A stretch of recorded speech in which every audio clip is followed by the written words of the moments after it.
For years, Evelyn Harper lived on the streets with her entire life packed inside one broken backpack. Then a lawyer found her. A wealthy man from her childhood had died and left her a crumbling house deep in the Maine woods. To everyone else, it was worthless.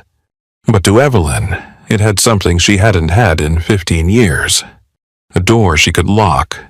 Then, on her first night inside, she discovered another door, hidden beneath the house, and what was waiting behind it revealed why Evelyn should never have been homeless at all. Because the moment she turned that key, the truth about who had stolen 15 years of her life began to surface. By 24, Evelyn Harper had learned never to sleep too deeply in a place without a lock. Nobody taught her that. Life did. For nearly 3 years, everything Evelyn owned had fit inside a faded green backpack with a broken zipper. 2 shirts, an extra pair of socks, a toothbrush, and an old photograph of her mother wrapped in plastic to keep out the rain. That was her life. Small enough to carry, easy enough to leave with. What Evelyn didn't know was that one of the wealthiest men on the Maine coast had spent the final months of his life trying to find her. While he searched, Evelyn slept wherever the wind couldn't reach her. Church doorways, empty bus shelters. Once, behind a 24-hour laundromat where warm air escaped through a vent in the wall. She never begged if she could work. She washed dishes, changed motel sheets, and swept diner floors after midnight. Whenever someone asked where she lived, Evelyn gave the same small smile. "I'm between places." It sounded better than homeless. The truth was, Evelyn hadn't had a home since she was 9 years old. That was the winter her parents died. She remembered pieces of the funeral. Snow melting on black coats, coffee no one drank, adults whispering as if grief couldn't hear them. And one man, Henry Caldwell. Henry had been her father's oldest friend. After the funeral, he found Evelyn sitting alone on the wet church steps. He knelt in front of her, his expensive trousers sinking into the slush. His eyes were red. "I'll make sure you're taken care of," he told her. Evelyn believed him. She was 9. At 9, you still believe adults understand the weight of a promise. That night, Evelyn slept with her shoes on because no one had told her where she would be living the next morning. Henry Caldwell never came back. 15 years passed. Foster homes became temporary rooms. Temporary rooms became shelters. And eventually, shelters became sidewalks. Then, on a bitter Tuesday morning in Portland, Maine, Evelyn was warming both hands around a paper cup of coffee in a soup kitchen when an elderly man in a dark wool coat walked through the door. His polished shoes stopped beside her chair. Evelyn Harper. Her body stiffened. People who knew her full name rarely brought good news. "Yes? My name is Charles Mercer. I'm an attorney." Evelyn almost laughed. "I think you've got the wrong girl." "No," he said gently. "I've been looking for you for 11 days. Her smile disappeared. Charles sat across from her. Then he said a name Evelyn hadn't heard spoken aloud since childhood. "Henry Caldwell passed away last week." For a moment, she felt nothing. Then she remembered wet church steps. Red eyes. A promise. "I'm sorry," she whispered. The attorney studied her carefully. "Miss Harper, Mr. Caldwell left specific instructions concerning you." Evelyn slowly looked up. "What kind of instructions?" Charles paused. "A will." Outside, snow drifted quietly over Portland. Evelyn didn't know it yet, but before the week was over, she would be given the first house anyone had ever called hers. Everyone else would call it worthless, a ruin, a dying man's mistake. But 15 years after Henry Caldwell made a promise to a frightened little girl, Evelyn was about to learn something far more painful than being forgotten. Henry had remembered her, and somehow she had still ended up on the street. 3 days later, Evelyn Harper stood outside a law office overlooking Portland Harbor and wondered if she should leave before anyone noticed her. It was an old habit. Leave first, before someone asked you to. Her coat had come from a church donation bin. Her boots were clean only because she'd spent 20 minutes wiping them in a public restroom, and the faded green backpack still rested on her shoulder. Charles Mercer had told her she didn't need to bring anything. Evelyn brought it anyway. She always did. Inside the conference room, she met Victoria Caldwell. Victoria was perhaps 60, silver blonde and perfectly dressed. The kind of woman Evelyn had seen in newspaper photographs beside hospital directors and charity donors. Beside her sat her son, Ryan. His eyes moved from Evelyn's worn boots to her backpack. Seriously, he muttered. Ryan, Victoria warned softly. Charles pulled out a chair. Evelyn sat and placed her backpack between her feet. Victoria noticed. You can leave that by the coat rack, dear. I'm fine. Victoria smiled. Of course. Then the reading began. Henry Caldwell had lived in a world Evelyn could barely imagine. A waterfront estate, investments, corporate holdings, trusts. Victoria received the coastal home and much of Henry's public wealth. Ryan received shares in Caldwell Maritime and interests in a commercial marina. Evelyn stared at her hands. She hadn't expected money. Still, a small part of her had wondered why Henry had spent his final months searching for her. Maybe there was a letter, an explanation, some reason for 15 years of silence. Charles turned a page. And to Evelyn Rose Harper. Evelyn looked up.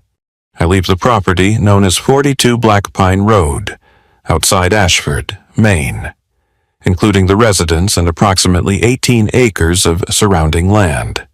Evelyn blinked. I'm sorry. What? Charles looked at her over his glasses. Mister, Caldwell left you a house. Ryan laughed. Oh, come on, Black Pine. That place is still standing. Evelyn looked at Victoria. You know it. Victoria folded her hands. I've seen it. The property has been neglected for years. The house is extremely old. I doubt the plumbing even works. It's a shack, Ryan added. Evelyn turned back to Charles. Is it mine? Yes. Is there a mortgage? No. Something inside her went still. No mortgage. No landlord.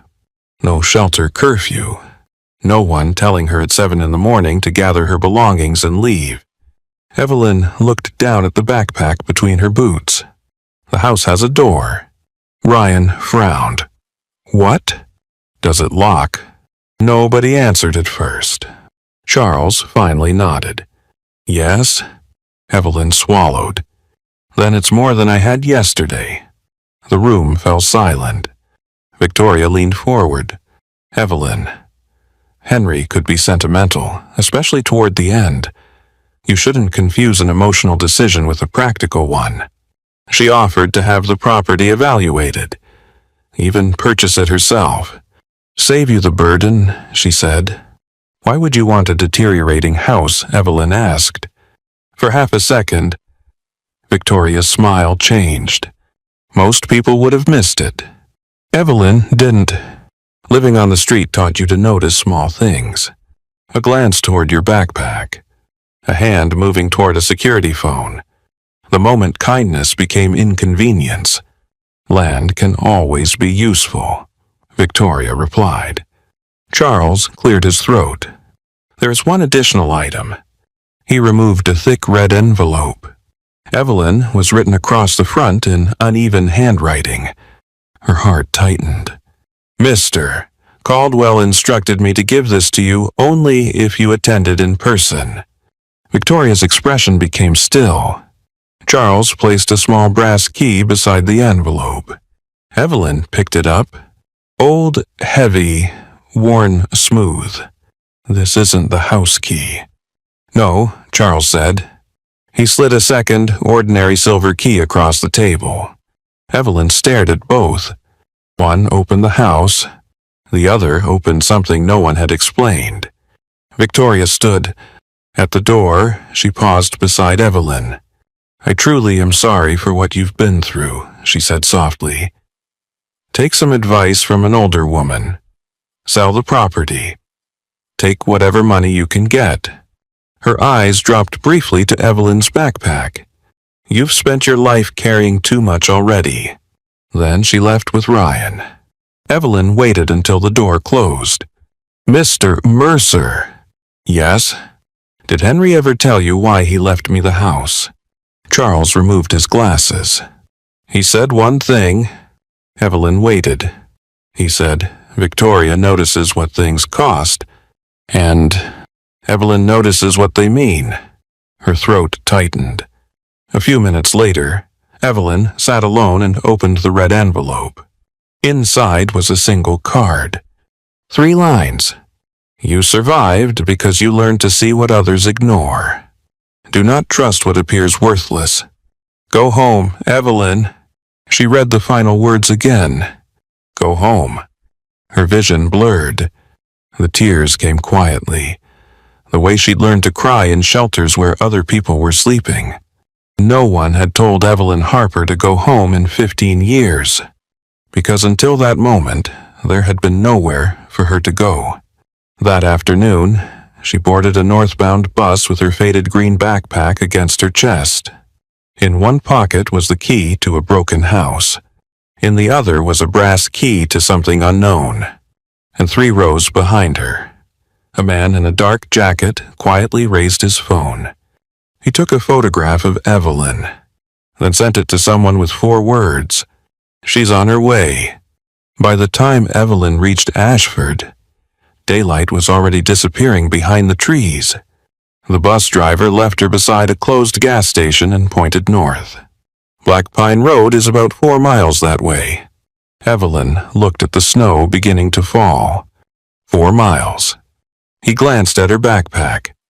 You got someone picking you up. Evelyn gave him the same small smile she'd used for years. I'll manage. She always did. The road narrowed as she walked. Houses disappeared. Pine trees rose on both sides, dark and tall, swallowing the last light of evening. Every few minutes, Evelyn looked behind her. She couldn't explain why. Once, she thought she saw headlights far down the road. Then they vanished. Maybe it was nothing. People who slept outside learned to feel watched even when no one was there. Nearly 2 hours later, Evelyn found the mailbox. 42 some Black Pine Road. The letters were faded. Beyond it stood the house. Ryan had been right about one thing. It was almost a shack. The porch leaned slightly to one side. Several shingles were missing. One window had been covered with plywood, and dead vines climbed the chimney. Evelyn stood at the edge of the property. Then she laughed, a quiet, tired laugh. You're beautiful, she whispered. Most people would have seen decay. Evelyn saw walls, a roof, and a front door. She climbed the porch and slid the silver key into the lock. The door opened. Inside, the air smelled of old wood and dust. Furniture sat beneath white sheets. The floorboards complained beneath her boots. Evelyn closed the door. Then she locked it. Once, twice. She checked it a 3rd time. Only then did she breathe. That night, Evelyn built a small fire in the stone fireplace. She ate crackers from her backpack and drank water from a plastic bottle. There was no working heat, no electricity. She didn't care. For the first time in years, no stranger was sleeping 6 feet away. No shelter worker would turn on the lights before sunrise. Evelyn placed her backpack beneath her head and lay near the fire. She almost fell asleep. Then she noticed the ashes. Evelyn sat up. The fire she'd built was small, but beneath the fresh wood was an older layer of ash. Gray, soft, recent. Someone had used the fireplace before her. She looked toward the front door. Locked. The house became very quiet. Then, crack. A sound outside. Evelyn froze. Another sound followed. A footstep on the porch. She reached for the fireplace poker. The porch creaked. Slowly. The doorknob moved. Once, then again. Evelyn tightened both hands around the poker. "Who's there?" No answer. The person outside stepped away. Evelyn waited. 10 seconds. 20. Then a shadow crossed the boarded window. She backed toward the fireplace. Suddenly, 3 hard knocks struck the door. "Miss Harper." A man's voice. Evelyn said nothing. "My name is Owen Briggs. Henry Caldwell asked me to watch this property." "Henry." Evelyn didn't lower the poker. "Prove it." There was a pause. Then the man laughed softly. "You've got more sense than Henry gave you credit for." A photograph slid beneath the door. Evelyn picked it up. Henry Caldwell stood beside an older, broad-shouldered man in a canvas jacket. Behind them was this house. Evelyn slowly opened the door, leaving the chain attached. The man outside looked exactly like the photograph, only older. His beard had gone almost completely white. His eyes dropped to the poker. "Good," he said. "Good. Never open a door in the woods without something in your hand." Evelyn stared at him. "You knew Henry." Owen's expression softened. "For 41 years. Then why did he leave me this place?"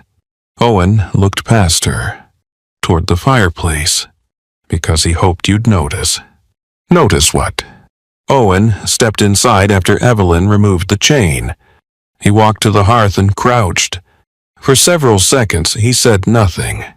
Then he brushed aside the old ash. Beneath it was a small iron ring embedded in the stone. Evelyn's heart began to pound. That wasn't there before. Owen glanced up. It was... He wrapped his fingers around the ring. You just couldn't see it. He pulled... A low, mechanical click sounded beneath the floor. Evelyn stepped back. Part of the stone hearth shifted. Slowly, a narrow section lifted, revealing concrete stairs descending into darkness. Cold, dry air rose from below, not the damp smell of a cellar. Something cleaner, controlled. Evelyn stared into the opening. What is this? Owen stood. Henry started building it 12 years ago. 12 years. Owen nodded. Evelyn did the math. 12 years ago, she had been 12 years old. Still moving between foster homes. Still waiting for someone who had promised to take care of her. Her voice became quiet. Did he know where I was? Owen didn't answer immediately. That silence hurt more than a no. He knew enough to keep looking. Owen finally said. Evelyn looked down the stairs. A pale light suddenly flickered on below. She gripped the brass key inside her coat pocket. The second key. The one that opened something no one had explained.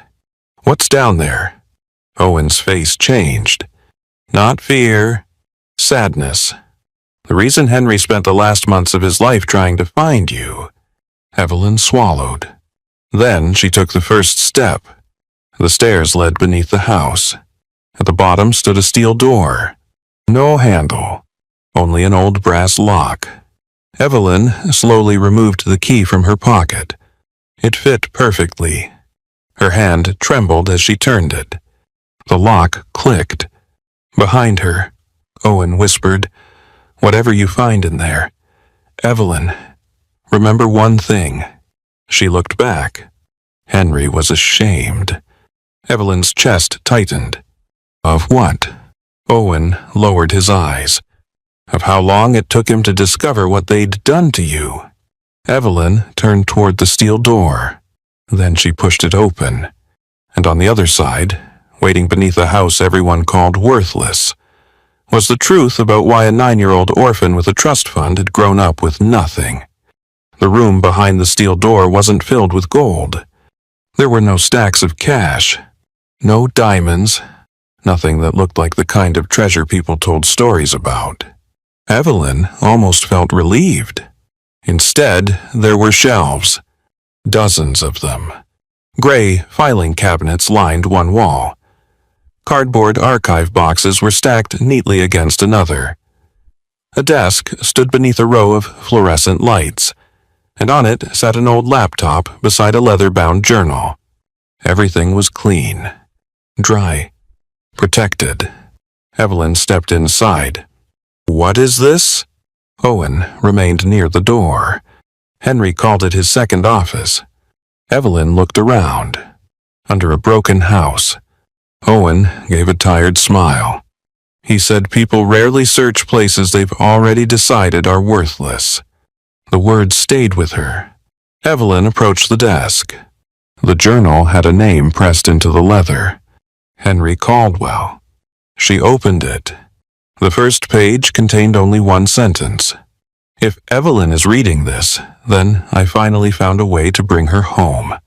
Her throat tightened. She turned the page. Henry's handwriting was careful at first. Then, as the entries continued, it became heavier, angrier. 3 years earlier, Henry had begun reviewing old company accounts after a longtime accountant died.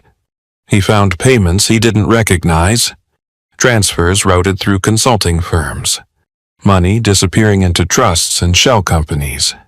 At first, Henry believed someone was stealing from Caldwell Maritime. Then he found Evelyn's name.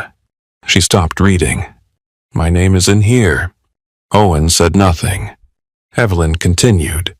After her parents died, Henry and Evelyn's father had already prepared documents protecting her future.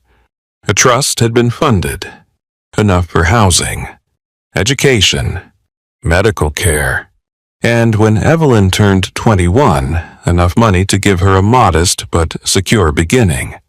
Evelyn stared at the page. "I had money." Her voice sounded small. Owen lowered his eyes.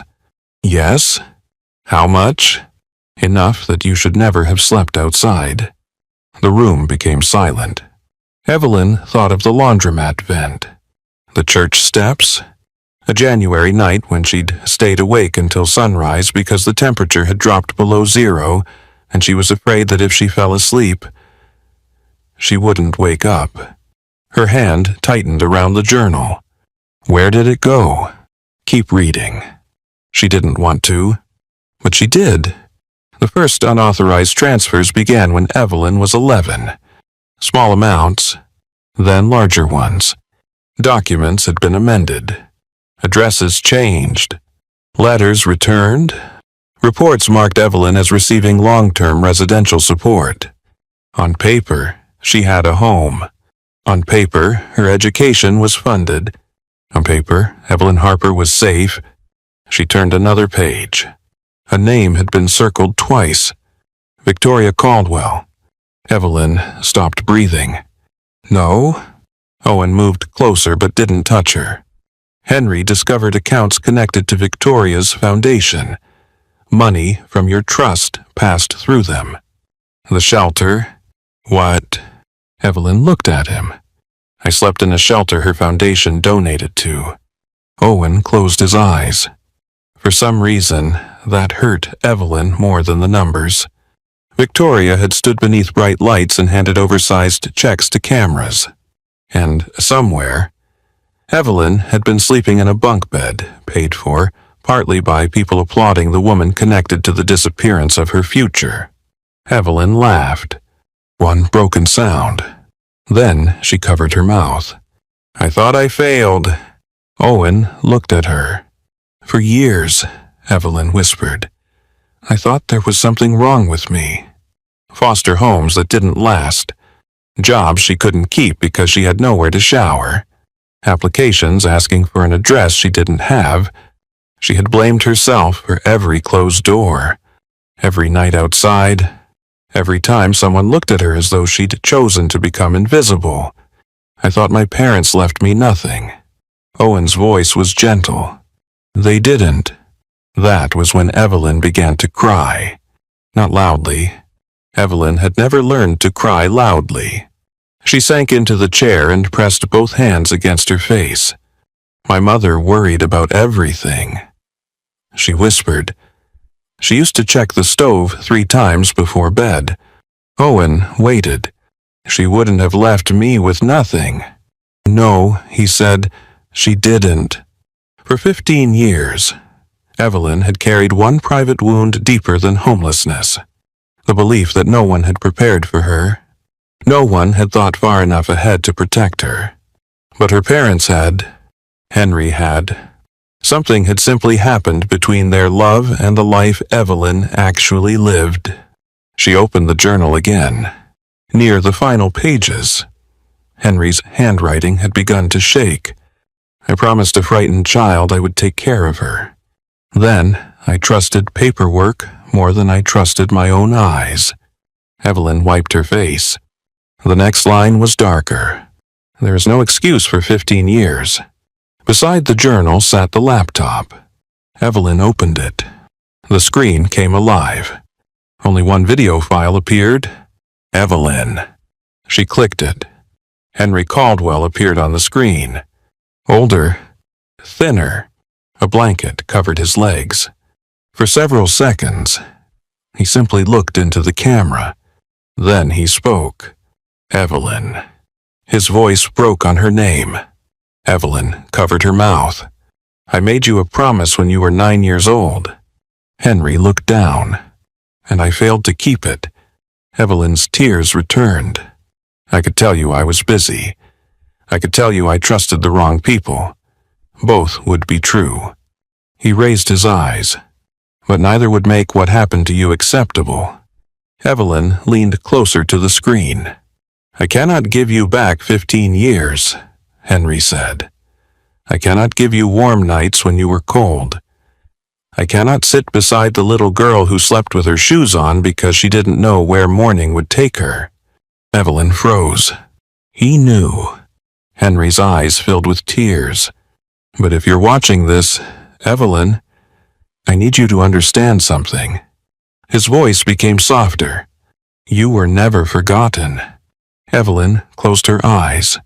For most of her life, she'd believed money could have changed everything. But sitting beneath that broken house, she understood something harder. The money mattered. The theft mattered. But the deepest wound had never been poverty.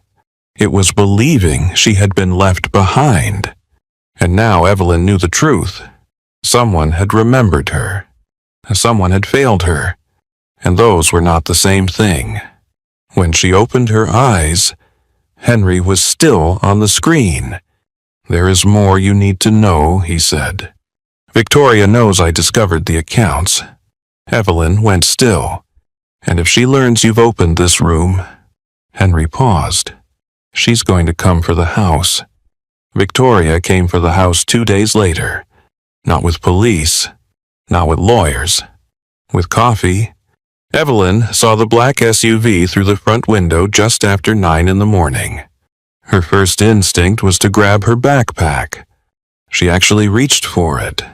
Then she stopped. The backpack hung from the back of a kitchen chair.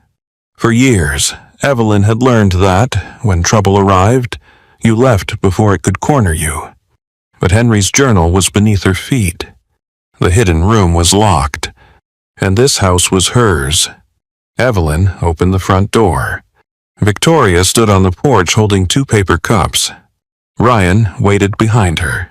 I thought we might talk, Victoria said. Evelyn looked at the coffee. No, thank you. Victoria's smile held. May we come in? No. That surprised all 3 of them. Evelyn, most of all. Victoria slowly lowered the cups. All right. She glanced at the damaged porch. I suppose we can talk here. Ryan stepped forward. We'll give you $150,000 for the property. No greeting. No explanation. Just a number. Evelyn stared at him. $150,000. She tried to imagine it. For years, she'd known exactly how much money she had at any given moment. $4.12. $23. Once, after a good week cleaning motel rooms, $308. $150,000 didn't feel like money. It felt like escape. A warm apartment. A bed. A refrigerator with food inside. Shoes bought new instead of donated. Evelyn looked past Victoria toward the road. She could take the money, walk away, never sleep outside again. Victoria seemed to read the hesitation on her face. "This doesn't need to become complicated," she said gently. "You deserve a fresh start." Those words nearly worked, because Evelyn did want a fresh start, more than Victoria could possibly understand. Then Evelyn remembered Henry's video. She's going to come for the house. Not the documents. Not the trust. The house. Why, Evelyn asked. Ryan frowned. Why what? Why is this place worth $150,000 to you? It's 18 acres, he said. You called it a shack. The land has potential. In the middle of nowhere.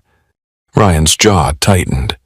Victoria stepped between them with the ease of someone accustomed to cleaning up other people's mistakes.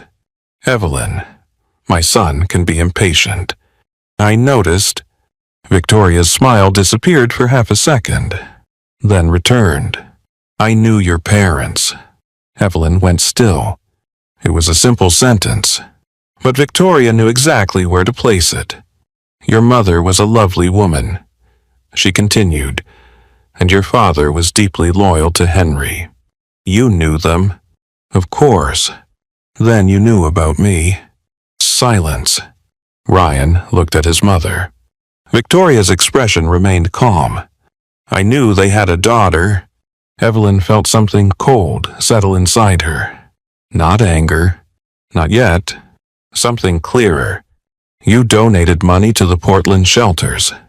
Victoria blinked. I donate to many organizations. I slept in one. Another silence. This time, Victoria looked away first. It lasted less than a second. But Evelyn saw it. People like Victoria lived in rooms where everyone listened to their words. Evelyn had survived by watching what happened between them. She stepped closer. I'm not selling. Ryan laughed once. You haven't even seen a contractor's estimate. I said no. You don't know what you're doing. That hurt. Because it was true. Evelyn knew how to find a warm place after midnight. She knew which diners would give away bread before closing. She knew how to wash her hair in a public restroom without getting noticed. But trusts, corporate ledgers, property law. She knew nothing. Ryan saw the doubt. You'll lose this place within a year. Victoria touched his arm. Ryan. No, she needs to hear it. He looked directly at Evelyn. You think owning a house makes you safe, taxes come due, roofs collapse, lawyers cost money. Evelyn said nothing. Ryan smiled. You're still homeless. You just have an address now. The words landed exactly where he intended. Evelyn's fingers curled at her sides. Victoria turned to her son. Go to the car. Mom, now. Ryan walked away. Victoria remained on the porch. For the first time, her voice lost its warmth. Take the offer, Evelyn. Why? Because some doors are safer left closed. Evelyn looked at her. Victoria knew. Maybe not that Evelyn had opened the room, but she knew something was beneath this house. I'll think about it, Evelyn said. Victoria studied her face, then nodded. Don't think too long. The SUV disappeared down Black Pine Road. Evelyn waited until she could no longer hear the engine. Then her knees began to shake. She sat on the porch steps. Owen appeared from the tree line 10 minutes later. "You all right?" "No." He sat beside her.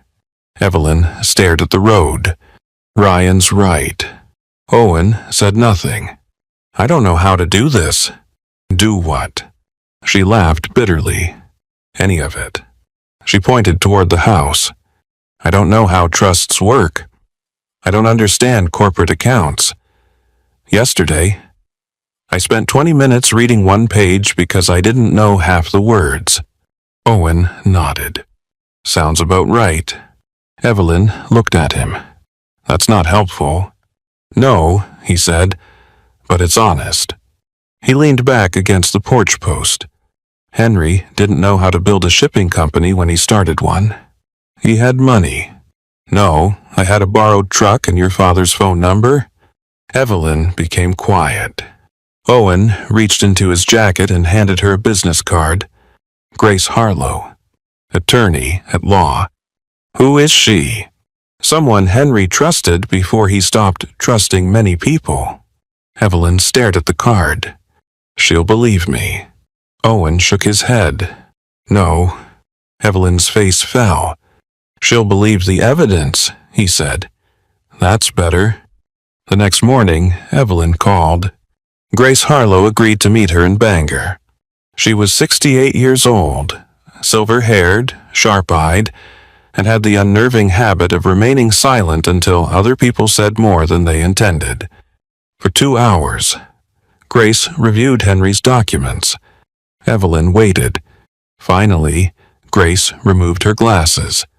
"Victoria Caldwell has spent 20 years building a reputation for generosity." "I know. Hospital boards, children's charities, housing programs. I know." Grace folded her hands. "If this becomes public, people will ask one question." Evelyn waited. Grace looked directly at her. Why should they believe a homeless girl over Victoria Caldwell? The old Evelyn might have looked down. This time she didn't. They shouldn't. Grace raised an eyebrow. They should believe the records. For the first time, Grace smiled. "Just slightly." "Good answer." She closed the folder. "If we do this, Evelyn, we do not threaten Victoria. We do not call reporters. We do not make accusations we cannot prove. What do we do?" Grace slid the folder toward herself. "We follow every dollar." Evelyn looked at the documents. For the first time since opening the hidden room, the truth no longer felt like something crushing her. It felt like something she could carry, not in her backpack. Not alone. That evening, Evelyn returned to Black Pine Road. She placed Grace's business card beside Henry's journal. Then she looked at her faded green backpack. For years, every opportunity in Evelyn's life had been an open door leading somewhere else. This one was different. This opportunity was asking her to stay, and for the first time in 15 years, Evelyn Harper decided she might be brave enough to find out what happened if she did. The first photograph appeared online 11 days later. Evelyn was standing outside a bus station in Portland. She recognized the coat, recognized the green backpack, recognized the way she'd kept her head down while people passed. The photograph was nearly 2 years old. The headline was new.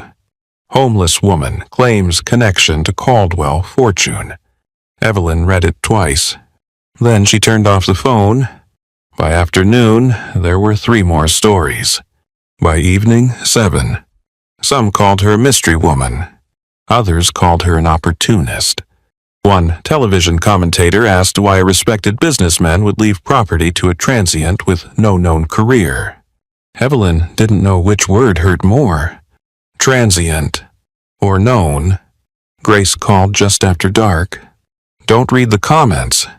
"I already did." Grace sighed. "Then stop." Evelyn sat at Henry's desk beneath the house. "They found a picture of me sleeping outside." "I know. Someone wrote that I probably targeted Henry." "I know." I hadn't seen him since I was 9. I know that too. Evelyn stared at the laptop. But they don't. No, Grace said. And right now, Victoria is counting on that. The next morning, legal papers arrived. Victoria was challenging Henry's will.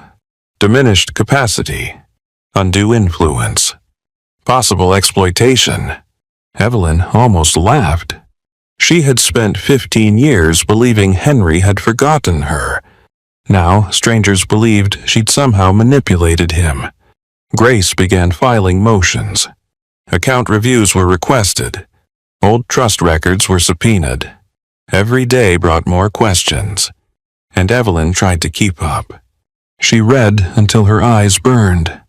She wrote unfamiliar words in a cheap notebook. Fiduciary. Beneficiary. Misappropriation. She looked them up one at a time. At meetings, men in expensive suits sometimes explained things to Grace while barely looking at Evelyn. Once, an accountant asked if Evelyn wanted to wait outside while the adults handled the numbers. Grace slowly removed her glasses. Evelyn touched her arm. "No," she said. Then she looked at the accountant. Page 47. The transfer on March 8th. Why was it routed through a housing charity before reaching a private consulting company? The room went quiet. The accountant turned to page 47. He never asked her to wait outside again. But strength, Evelyn discovered, didn't arrive all at once. Some nights, it disappeared completely. 6 weeks into the case, Grace drove to Black Pine Road. Her expression told Evelyn the news before she spoke. Victoria's attorneys are requesting temporary control of the property. Evelyn's stomach dropped. Can they take the house? They can try. And the room? If a court grants access, we lose control of who sees what and when. Evelyn looked toward the fireplace. For the first time, the house didn't feel safe. It felt temporary. Again, that night she couldn't sleep. Wind pushed against the windows. The old roof creaked. At 2 a.m, Evelyn sat up. Then she did what she'd done hundreds of times before. She packed 2 shirts, socks, toothbrush, her mother's photograph. Everything went into the faded green backpack.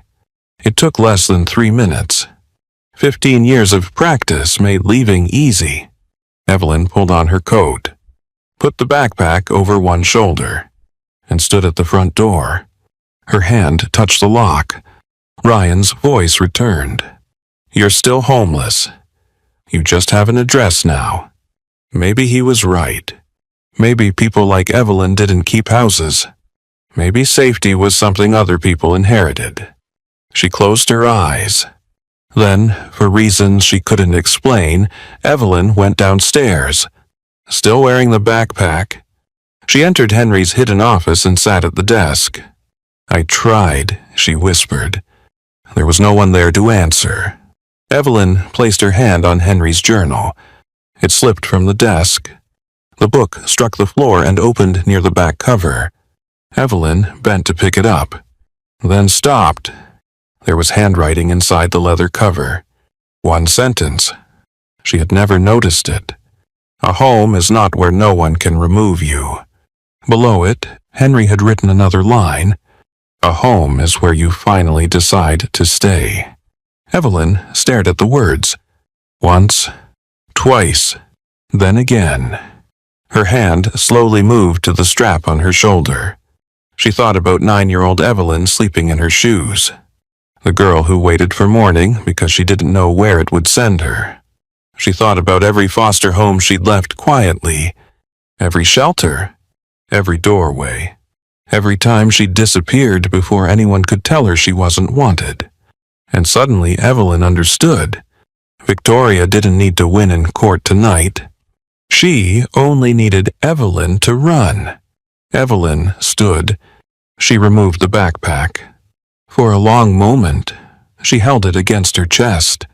Then she placed it on the floor. "No," she whispered. Her voice shook, so she said it again. No, louder this time. Evelyn walked upstairs. She unpacked the backpack. One shirt went into a kitchen drawer. The socks went into another. Her toothbrush went beside the sink. Then she unwrapped her mother's photograph. For 15 years, Evelyn had kept it protected in plastic. That night, she found an old wooden frame in the living room. She cleaned the glass with her sleeve and placed her mother's photograph on the mantel. Not packed, not hidden. Home. At 7 the next morning, Evelyn called Grace. "I need you to tell me the truth," she said. Grace was silent. "Are we going to win?" "I don't know." Evelyn nodded, though Grace couldn't see her. "All right." Another pause. "Evelyn, I'm staying." Grace's voice softened. "Good." From that day forward, something changed. Evelyn stopped asking whether she belonged in the room. She started asking better questions. She learned the accounts, the names, the dates, and when Grace needed help tracing payments through Victoria's charities, Evelyn noticed something the accountants had missed: shelter addresses, meal programs, temporary housing providers, places Evelyn knew, not from reports, from memory. Victoria had hidden money inside a world she believed wealthy people would never examine closely. But Evelyn had lived in that world. She knew its hallways, its waiting rooms, its back doors. For the first time, the life Evelyn had been ashamed of became the very thing no one else at the table possessed: experience. One evening, Grace looked across Henry's desk at her. "You've changed." Evelyn shook her head. "No." She glanced toward the stairs, toward the house above them. "I think I just stopped leaving." And sometimes that is how a person changes. Not by becoming fearless, not by forgetting what hurt them, but by finally deciding there is something worth staying for. The courtroom was quieter than Evelyn expected. She had imagined shouting, angry lawyers, maybe even reporters pushing cameras into her face. Instead, there was only the soft shuffle of paper and the low hum of an old heating system.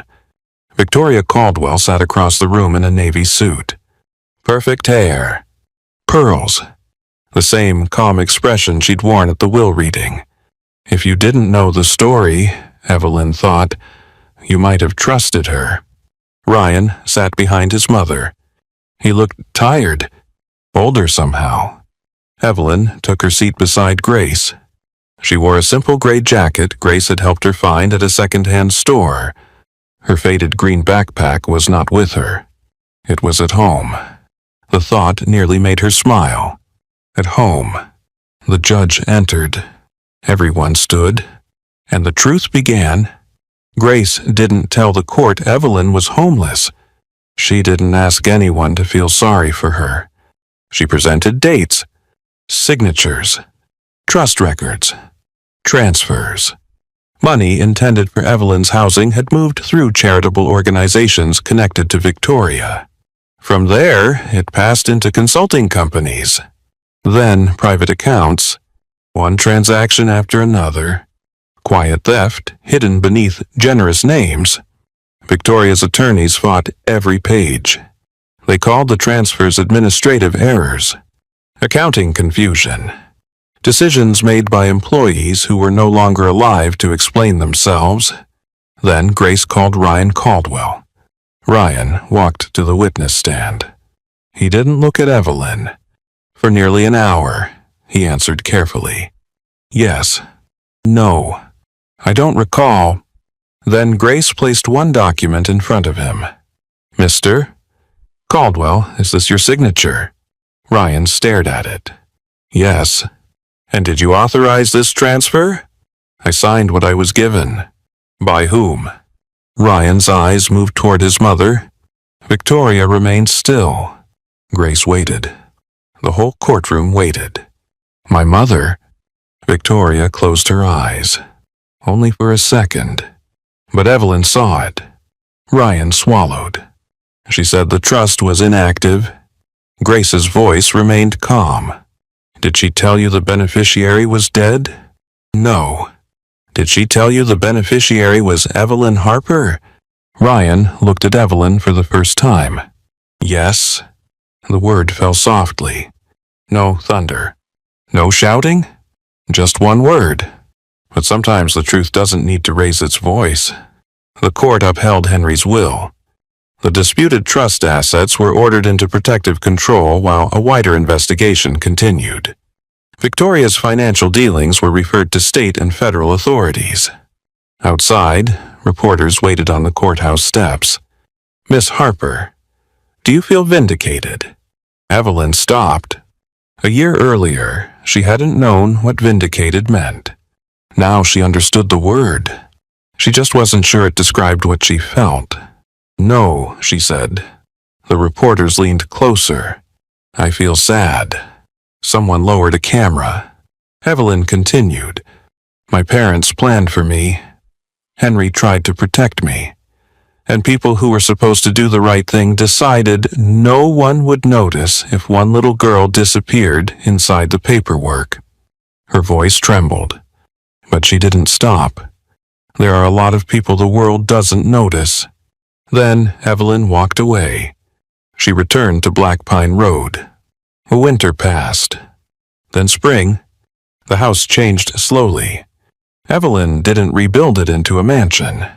She fixed the roof, replaced the broken window, repaired the porch one board at a time.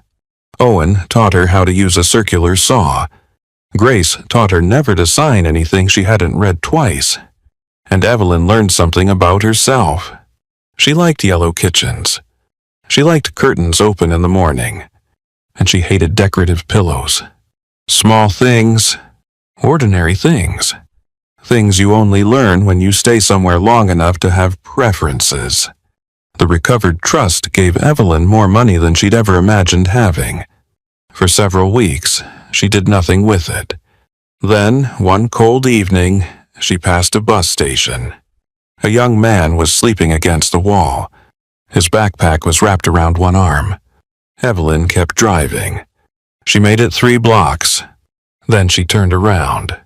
6 months later, construction began on the 18 acres surrounding the house.